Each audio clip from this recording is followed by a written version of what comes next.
We're here at the Convoy of Hope World Distribution Center, where the Springfield-based agency is doing more than just disaster relief, but is also helping reach the world through international agricultural development. Hi there, my name is Jason Struble, and people here at Convoy call me Dr. Dirt.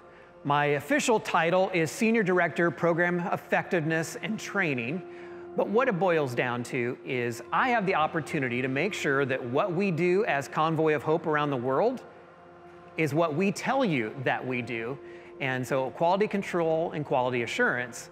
But the love that I have when I'm here at Convoy is I really get to play the role of Dr. Dirt. I get to help train farmers around the world how to become more self-sufficient, how to get the most out of their crops, how to get the right diet, so that ultimately groups like myself, Convoy of Hope, can work ourselves out of a job and leave a community with an agricultural base that is both efficient, best practice, and helping people provide for themselves and their community.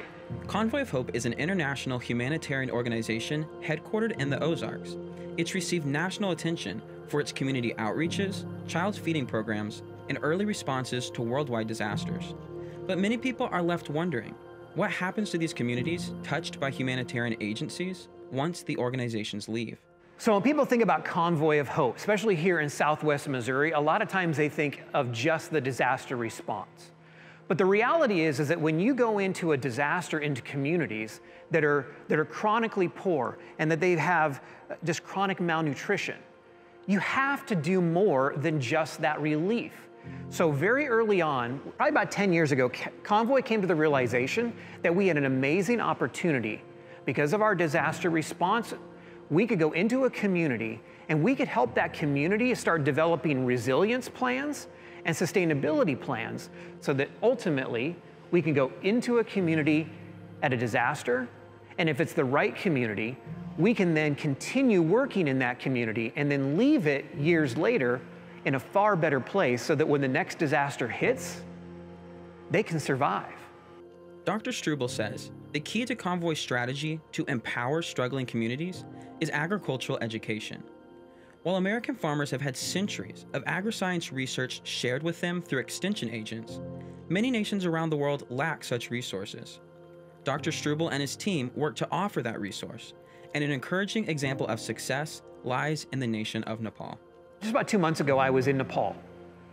And you go into Nepal, and the greatest thing about where we're working in the village of Kimtung is 7,000 to 10,000 years of domesticated rice. Some of the earliest rice production and domestication passed through this valley out of China. 7,000 vertical feet, rice, corn, rice, corn, rice, corn. No one had told them that they could diversify their crops in 7,000 years. So now you walk into this community of Kimtung, there are 122 small space gardens that have a variety of fruits and vegetables that no one thought they could grow. And so now you had kids that had orange hair from malnutrition, now are thriving just because we introduced a new methodology or even just crop diversity. And now they're expanding into different communities. They're introducing big meat boar goats. They're introducing cows that produce more milk. And it is revolutionizing agriculture in some of the mountain communities where for 10,000 years, they only thought they could grow corn and rice. And someone said, no, you can grow an eggplant. And it's changed everything. Missouri has a rich heritage of progressive agricultural practices.